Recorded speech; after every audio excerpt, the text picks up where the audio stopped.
Yo guys, here I'm doing another video. I found something interesting on the book of Neville, Power of Awareness, on self-success, self-awareness. You know that most people, most of the time, they expect things to come from outside, from something else, and they neglect the power that they have within. They think that something outside of themselves will bring things, without him doing his works he needs to do inside him. Before we expect things to come, we need to do the works within.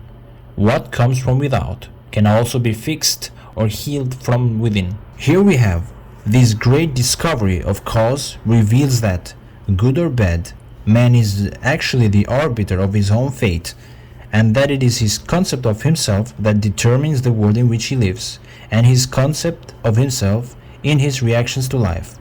In other words, if you are experiencing ill health, knowing the truth about cause, you cannot attribute the illness to anything other than to the particular arrangement of the basic cause substance, an arrangement which was produced by reactions to life, and is defined by your concept, I am unwell. This is why you are told, let the weak man say, I am strong. We need to understand this, that whenever we experience a bad feeling or negative thought, we need to affirm the opposite, I mean in the positive way.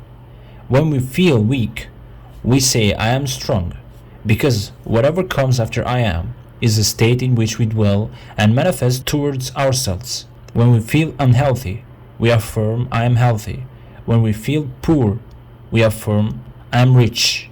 So we continue here. Let the weak man say I am strong, for by his assumption the cause substance I am is rearranged and must therefore manifest that which its rearrangement affirms.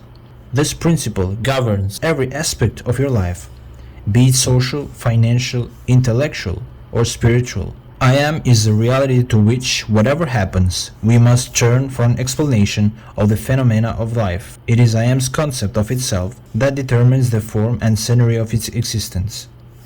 Everything depends upon its attitude towards itself. That which it will not affirm as true of itself cannot awaken in its world. So whatever thing we not affirm as true, we don't accept it as true, that thing we will not awaken in this world, and we will never manifest it. Alright guys, that's it for this video, and hope you enjoyed, and let me know what kind of topic should I do on the next video. Take care.